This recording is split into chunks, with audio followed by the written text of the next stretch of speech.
बढ़े थे कि आइए हम सब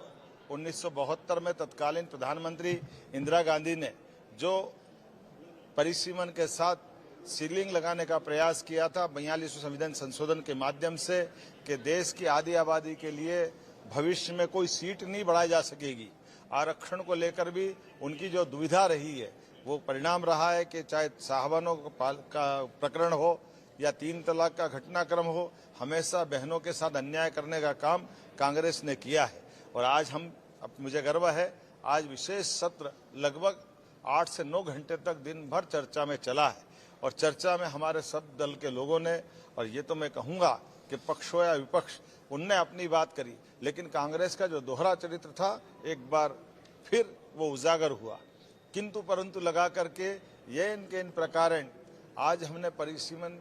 आयोग के साथ ये जो नारी सशक्तिकरण अधिनियम को संकल्प को पारित करने का उनके साथ आह्वान किया। जैसा हमेशा होता आया, कांग्रेस ने फिर अपनी बात को से पलटते हुए वही तरीका लगाते हुए उससे भागने का काम किया है। मुझे इस बात का संतोष है, हमारे दल के केवल 5 सदस्य विशेष कारण से, कोई बीमार या कोई कारण था, उनकी अनुपस्थित रही है। बाकी सब लोगों ने बढ़ चढ़ करके भाग लिया। इस प्रस्ताव पर चर्चा भी हुई और हमने जो हमारा संकल्प है कि आधी आबादी के लिए जिस प्रकार से आज हमारे पास संसद और उसमें 2/3 बहुमत का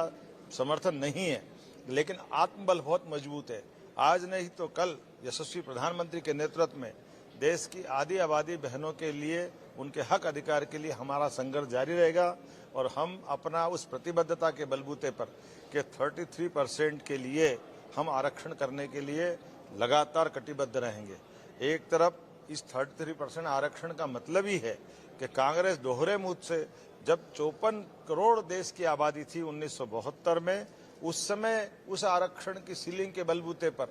जब आज अगर हम कल्पना करें कि 230 विधानसभा की संख्या, अगर ये 33% आरक्षण लोकसभा में पारित हो जाता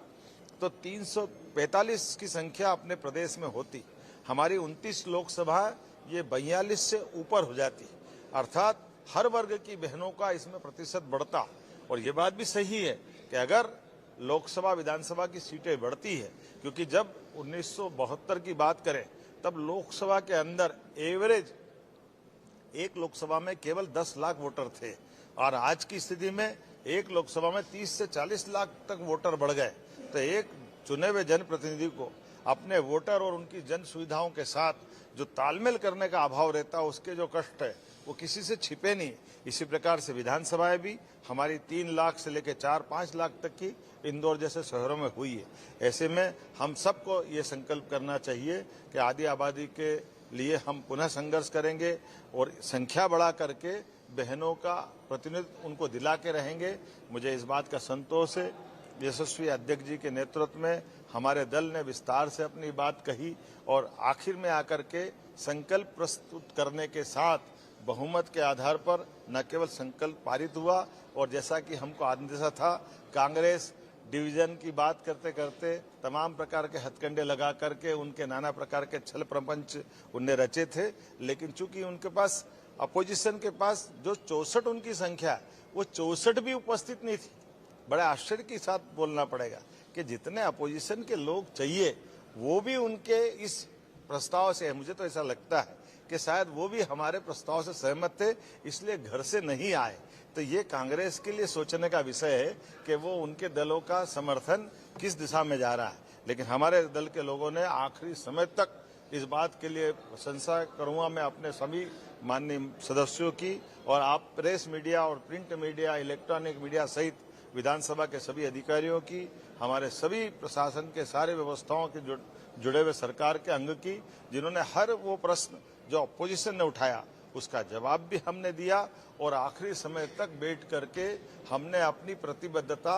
नारी सशक्तिकरण के आधार पर प्रदेश की आधी आबादी के साथ दिखाई। मेरी अपनी ओर से एक बार फिर आप सबका आभार।